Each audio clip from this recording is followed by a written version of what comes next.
Hey everyone, we are finally back with a new update video to let you know what we've been working on. And by we, I of course mean myself and Corey. Say hi, Corey. Hey, how's it going? We'll just jump right in. In the first game project we're working on, Metro Siege. A lot of cool stuff has been going on. The level 1 boss fight, which we still have to keep a secret, so unfortunately we can't show you any footage yet, but behaviorally it's all in there. There's still always room to make it even more perfected, but it's already functioning very well, and now thanks to Corey's great work, it is now looking fantastic as well. He is completely animated and cleaned up and looking great. So if you all remember from our previous update videos, what we're really working on right now is getting both games up to a certain level of polish for their first levels and the first level boss fight, and at least part of level 2.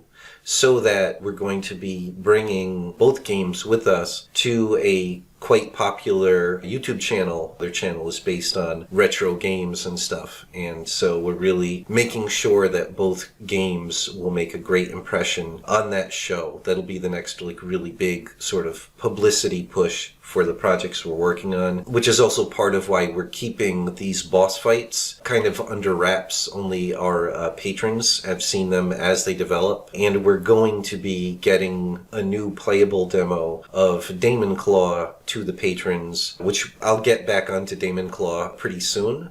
But basically, we're getting so close in the case of both games. The last big thing is to really get them thoroughly play tested by a very select handful of other people, and then while they're testing, we'll be finding and fixing and polishing everything we can, and then they'll be reporting whatever bugs or gameplay feedback. So that'll be like the last iteration round where we perfect and tweak things as we get ready for being on that YouTube show. So we're getting really close in the case of both games, but I wanted to sort of run through the specific things that have been going on. So as I said, Corey has finished all of the graphics and animation for the boss character for Metro Siege for level 1, and actually that character spills over into level 2. And we're going to talk about level 2, which, as you know and may have seen already, that's down in the subway platform. Most of you probably don't know this yet, but one of the things I wanted to do in the progression of level 2, as you know, level 1, you get to the end of level 1, you're out on the streets in a city, kind of urban area, and then you fight the boss there on the streets, but then he runs down into the subway via a subway entrance, and the end of level 1, you chase him down there. So on level 2, you're on the subway platform, and you still occasionally see him running away. You keep trying to catch up to him, but other thugs are in the way that you have to fight your way through. And in the meantime, these subway trains are passing by, and some of them stop, and cool stuff like that, which we'll reveal more of later. But you can actually see on my screen, this is the actual tile map for the train that goes by. So these other trains, they're just normal subway trains, so they stop at this stop, and presumably they stop at most other stops along the way. But for level 3 to make sense, which is you chase him onto this subway train, and then you're chasing him from car to car to car as thugs in each car get in the way, so you have to fight your way from car to car. But for that to make sense, I wanted that boss that you've been chasing all this time to have nowhere to escape to, so it was important that throughout the whole fight, the train doesn't stop and the doors open, because then obviously he could just get out at any stop. So that final train at the end of the level that he runs onto needs to be an express train. But we're dealing with severe memory limitations for Metro Siege, because remember, this game will be published from day 1 on lots of modern platforms, but it actually is a legit retro game that runs on 30-plus-year-old classic Amiga computers. So we have to deal with those actual graphical and memory limitations that that old system had.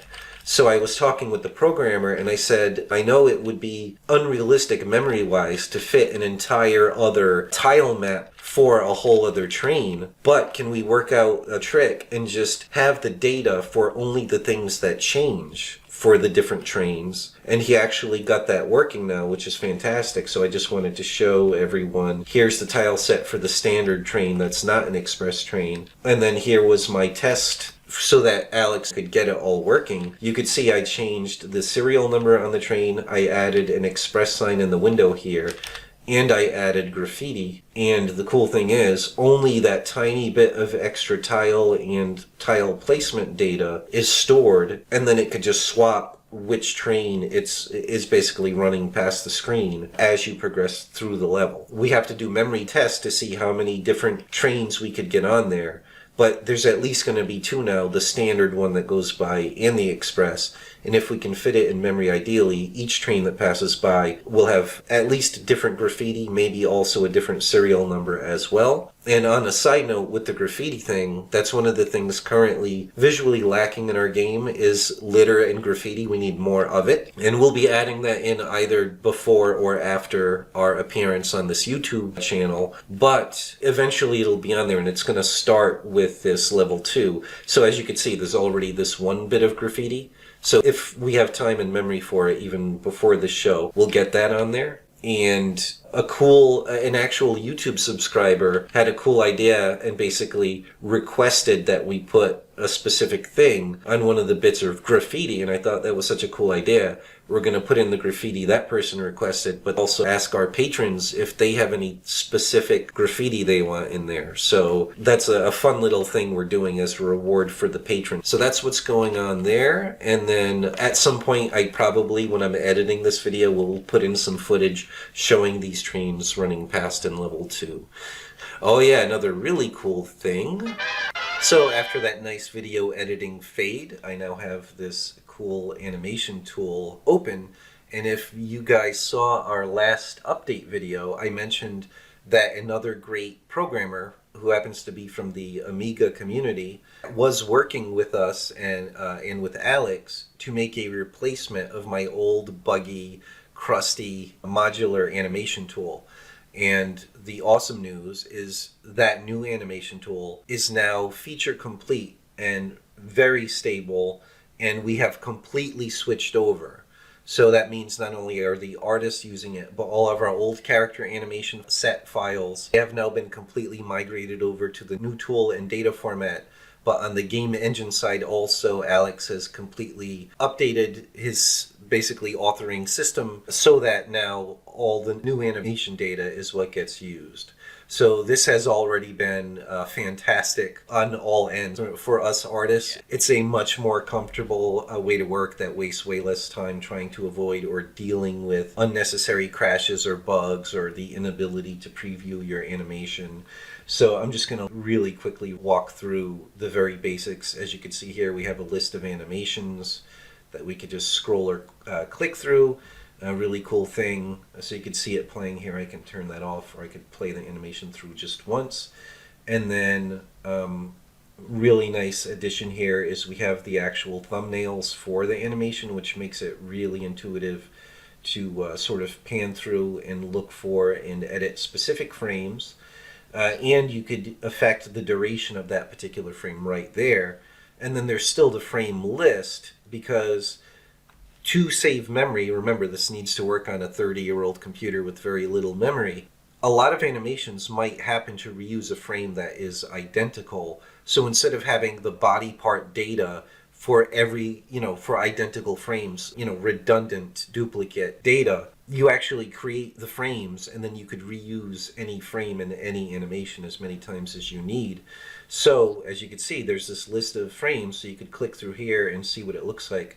And then the recent addition, you can actually, look at that. You click and drag, and you could just add it right to the animation. Even though, theoretically, this was made to work like the other tool, this needed to be done because all the work has been put into making the interface easier, simpler. It obviously, bug crashing and stuff like that aside, there is a lot of time being invested in just making sure it's very usability, easy to use. Yes, it's already leagues beyond the other one in that regard. So a huge amount of time has already been saved just with the edits I've had to do to existing animations now that I'm in the new tool, and especially for Corey, he did a lot of the work for Bob in the new tool, the new boss.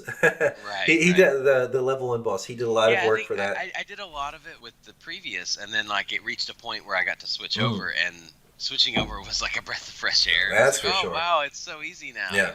It felt Yeah. fantastic. So it's not just good for morale, it saves a huge amount of time, which means the game can be finished faster, the final quality can be all the better.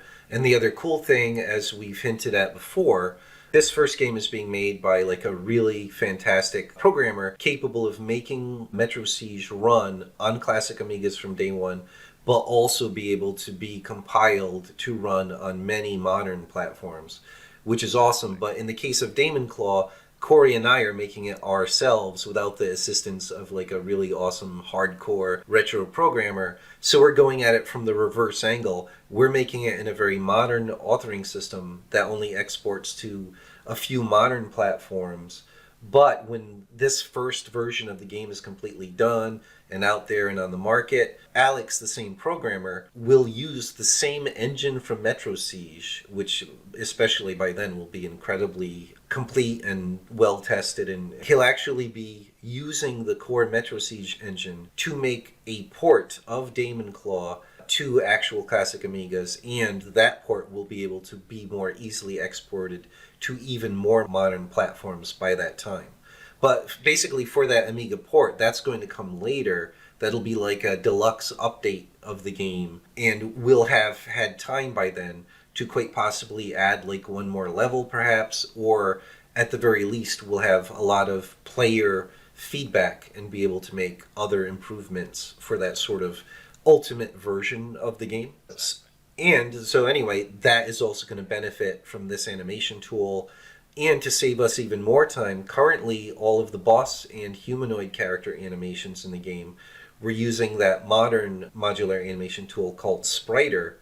And that's served us very well, and there's a plugin for Spriter right in Construct, the authoring system we're using, to make this initial version of DaemonClaw. But I'm going to get an excellent programmer to make a conversion tool that will convert the modern Spriter data format animations to this retro animator. So neither Corey or I will have to redo any of the animation work we've done on all the bosses and stuff in DaemonClaw. We'll just batch run it right through this porting tool, and it'll be all set for Alex to make the actual Amiga port of the game work. And again, it's not just going to be the Amiga port. It'll end up being sort of the ultimate final edition of DaemonClaw. And again, it's really going to allow us to finish Metro Siege all the faster and even higher quality than it would have been. Like I said in other videos, I'm very glad I made and held on to that tool because it got Metro Siege started. Right, yeah. But I'm glad we're past it. The purpose very Exactly. well. Yeah. But it due to the time it was made, Yeah. and over time the inability to update it. And Exactly. stuff. That was what we needed, was sort of a modern sensibility to the interface and everything, and that's exactly what this is. Yeah. And just ironing out all those little quirks. So, Right. And now even if we find bugs in the new tool, they can be fixed very quickly. So that is a world of difference. So anyway, we can move on to DaemonClaw now. One of the new things we've been doing is just quickly taking care of the last few bits of kind of unfinished graphics, or where some of my placeholder graphics had been. So Corey was able to replace the stuff that served fine as placeholder graphics, but definitely would have kind of stood out like a sore thumb, is when you get the gauntlet power and there should be that kind of flaming particle effect coming out of the gauntlet. What I had done was just very quickly make a 3-frame animation of the biggest version of that, and then just used a graphics program to just automatically create smaller versions. So they were blurry and not pixel art anymore and not cleaned up. So Corey not only did he make clean versions, but he redesigned it, which looks way better. So I'll actually get... Oh, the other thing before I get into that, also keep an eye... The other thing that was placeholder was the explosions in the game. Those were from the really old prototype that I had made a million years ago, and Corey has since replaced almost all the graphics with his own much better stuff. But the explosion, it kind of served its purpose, and it wasn't glaringly inadequate until everything else was in place, and then it was really bothering me that it wasn't as nice and not as textured as the other fire effects. It probably bothered you more Yeah. because you made it. You know, Exactly. Like, you know what I mean? And I think it was such a quick effect. It took us a while to realize that. You know, Yeah. You know what I mean? Like, it's Yeah. quick animation. and we're looking at everything else. But it definitely needed to match style-wise and everything. So when I get into the game, you'll notice that. The other thing that you viewers might notice, but Corey can't hear it, is I took the time to work in placeholder music for every screen and scene necessary to have this playable demo ready for this YouTube appearance we're going to make. So this is just royalty-free music that I found, from different sources. This is going to all be replaced eventually. We actually have a potentially amazing deal being worked out with two very well-known and respected retro game musicians. And we'll be able to announce, if that all works out, and fingers crossed it seems to be going very well, the official announcement will be on that YouTube. So stay tuned. When we have the official date set in stone, when we'll be on that YouTube channel, we'll let you guys know. And the announcement for the musicians hopefully will happen during that show appearance as well. But for now, we didn't want the person to be playing with dead silence. So I got in placeholder music for everything, and that also gets the programming side of things done. So once we get the real music from these musicians, I could just replace these placeholder songs. But anyway, so you'll see when I go to the cinematic. Also, I should point out, there is currently with this latest... Yep, that's why you don't hear music right now. With this latest beta build of Construct 3 that I'm using, unfortunately, it has some kind of sound bug. So sometimes some of this music doesn't play, but that should be resolved very soon. Usually they fix bugs really quickly. The other thing, I think the last time you guys have seen this, the final image of one of these triptychs had not been finished. So now I'll kind of scroll through this a little bit more slowly so that you can see. Oh, also I think since the last video we had not finalized the actual text for the story, so that's been done too. And then so here are the other triptychs, and you can of course slow down this video or rewind it to read all the text. But that sets the stage for level 1. And then we go in here, and then, I think we got the bug with the... So this is a good time for me to mention. One of the other things we're still dealing with is some growing pains, so to speak, from the fact that we had to migrate from Construct 2 originally to Construct 3. And the big issue is, because Construct 3 is much newer and its API was incomplete, the Spriter plugin still had some missing functionality and now still some bugs. Luckily, the developer of Construct 3 has been extremely helpful and has worked with Edgar, Spriter's programmer, to get this all working. And he actually very recently added a lot of functionality to the Construct 3 API so that the Spriter plugin can be finished. And that's done, so to speak, but we recently have discovered some new bugs with this latest alpha build. But I have to keep using this latest alpha build for now because the Spriter plugin won't work with the stable build. The good thing is, and you always have to be able to adapt when stuff like this happens as a developer, the good news is there is and was plenty of other stuff that we could still work on despite these bugs. There are other bugs we could fix, there are gameplay elements, graphics we could work on. So this only wasted enough time where, like a couple of hours where I needed to verify, yes, this is definitely a bug in the plugin or definitely a bug with Construct 3, so that I could then report those bugs so those developers can fix those issues. But aside from that, I was able to continue working on all the other stuff that was important, that were my bugs or, unfinished graphics that we could deal with. And just to be clear with this bug, this is the one, I believe, right, where the game is running, exactly. But the character's just not showing up, visible. not displaying. Yeah. Exactly. So it wasn't like the game itself crashed. It was exactly. And that's called a soft lock. Right. In game parlance or gamer or game tester parlance. That's where the game hasn't crashed, but you're stuck anyway because of some unexpected behavior or bug that basically blocks progression. And if your character, if their animations can't play, different things can't get triggered, so maybe you can't scroll the screen.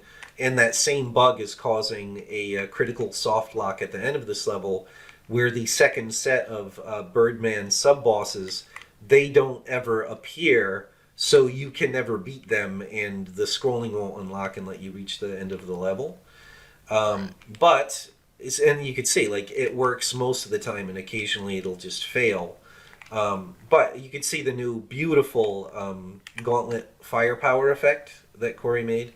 And It's still a yep. little off of his hand. Yep, though. I haven't. Yep, Yeah. I haven't tweaked that yet. I just got the new graphics in. But yeah, that's yeah, exactly. But the design is much much nicer now, and there we go. Look at the energy cloak, so it's at its full power level now. And again, there should be music playing right now, but that music playing bug in Construct 3, this latest alpha build, is also taking effect right now. But just so you could see the explosions and the nice new gauntlet effect.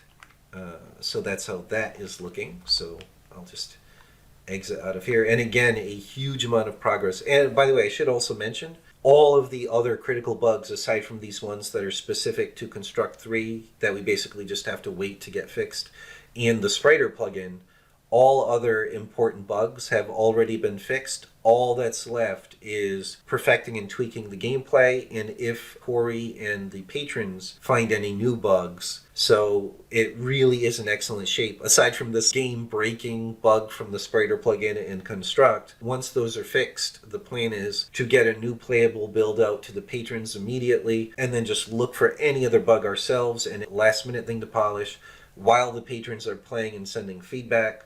And then do that last really quick tweaking and, fixing any important bug that's found while we're simultaneously preparing other kind of promotional material and making the final schedule date to appear on this YouTube show. So we're getting really close. Metro Siege, gameplay-wise, it's already there. The awesome musician John is also working on all the sound effects.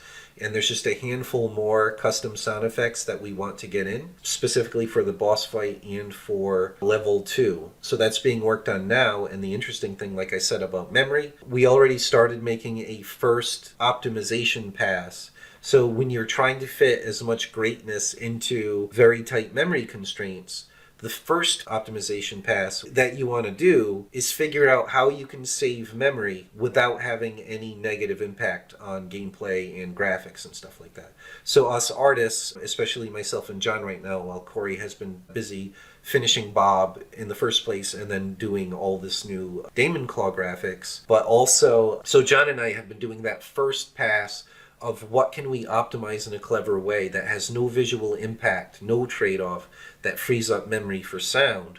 But then the trickiest part, if that's not enough, then you actually have to go deeper and figure out if there are things worth trading where maybe something looks good or a certain way now, but it takes quite a bit of memory graphically.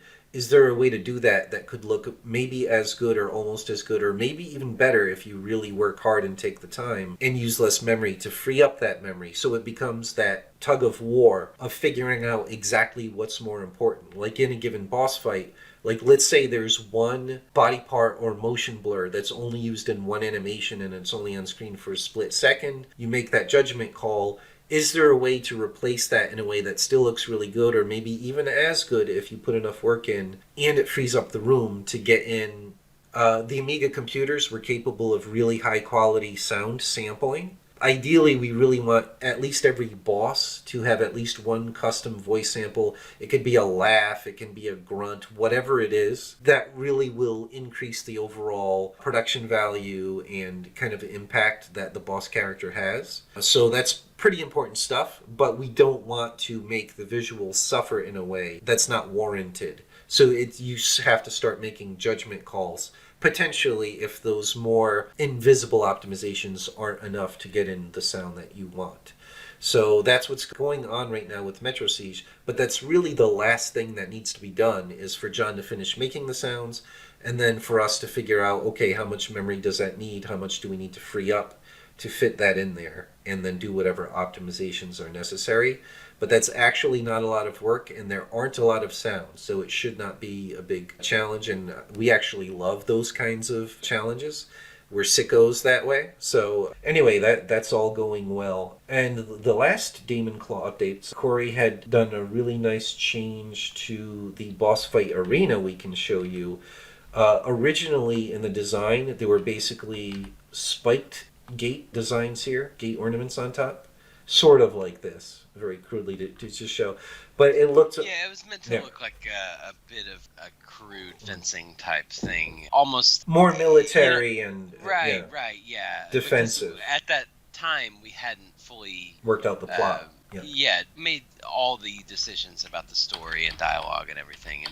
And once that was taken Ironed further, out. we decided that it needed a visual update and change to match sort of what's going on in the game. Or exactly. To in just this match, scene, so to speak. To match the story, the backstory, the theme. Mm-hmm. So Corey just made it look more welcoming and less military by removing the spikes and adding, I think, this cool, more rounded wing-like ornamentation. And it's meant to still have a destroyed quality to right. But exactly. But yeah, definitely meant to look a little more fancy. Like when it was not destroyed, it looked less foreboding and less military and less defensive. So he worked on that, and he also, when we're on the show, the YouTube show, we're going to allow in the demo for the player to not only beat the level 1 boss, but make it at least a little bit of the way into level 2.